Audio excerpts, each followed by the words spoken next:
Hey guys, today I'm going to show you how I made a Nuka Cola Blaster, or the Thirst Zapper, from Fallout. The first thing I did was made the files, which I designed in Fusion 360, and then I'll have the links to those in the description if you guys want them. I printed mine out as a solid piece on my Ender 3, but if you guys want, you guys could obviously split it up just to make it fit on a smaller print bed or to have a better quality. And then I went through and sanded it with some 500 grit sandpaper, and I just did a little wet sanding on this just to get the surface a little bit smoother, but I wasn't really trying to get any of the print lines or anything away because it was pretty well printed. There was a few rough spots, but I was fine with those. I painted the blaster with some white primer and then went through and painted it with some gloss red spray paint. The white primer just helps the red to show through better rather than doing 4 or 5 coats of red over a black surface. I also painted all of the metallic parts with a base coat of a gloss black paint just to help the metallic pop a little better, and I just brushed this on with some gloss black acrylic paint. My Patreon Matthew actually bought this for me, or at least he paid the money to buy it, and I used his money to buy that. So yeah, thank you, Matthew. I'm just using some brushes that I got from my sister. She bought some of these for me and they're really nice. They help everything paint on better.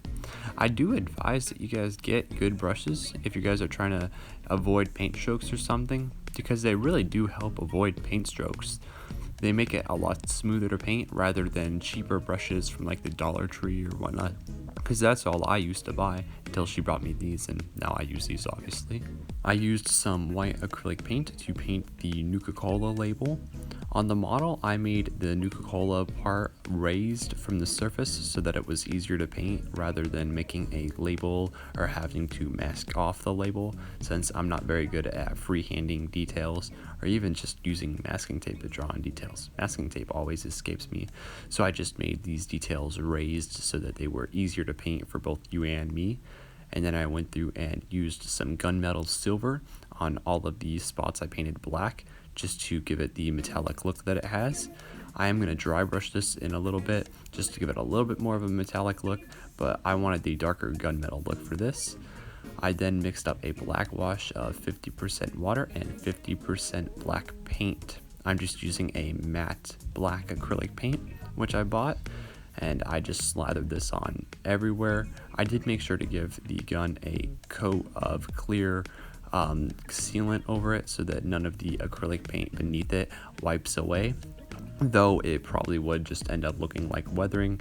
So if you don't want to put a clear coat over it, you don't have to, because it'd probably give it a nice chipping effect or something along those lines. And I used an old t-shirt to wipe away all of the black paint on most of the surfaces, leaving it behind in all the areas of the low spots and everywhere, just to give it a really nice worn, oily, used look. I used a sponge brush and some silver paint to create a paint chipping effect, just to give it the effect of the red and white paint peeling away and revealing the silver metal base underneath. And you just do that by brushing on some silver paint on all of the high spots and then brushing it on in some areas to create kind of a scarring effect in some spots, just to look like it's been scratched. And overall, I'm really happy with how this turned out. I do think this is one of my better 3D printed things. The layer lines really don't show through in a lot of areas, so I think that turned out pretty well. If you guys don't mind checking out my Patreon and supporting me through there so that I can continue to make these builds better and higher quality, as well as being able to give you guys some free access and stuff like that, please do. Thank you guys for watching, and let me know what builds and stuff you guys want me to make so I can get making them. In case you're wondering, this is a new end screen. I did add a few more clips of some of my newer builds into that, so be sure to let me know if you guys like that. Thanks again for watching, and be sure to like and subscribe, and see you guys next vid. Bye.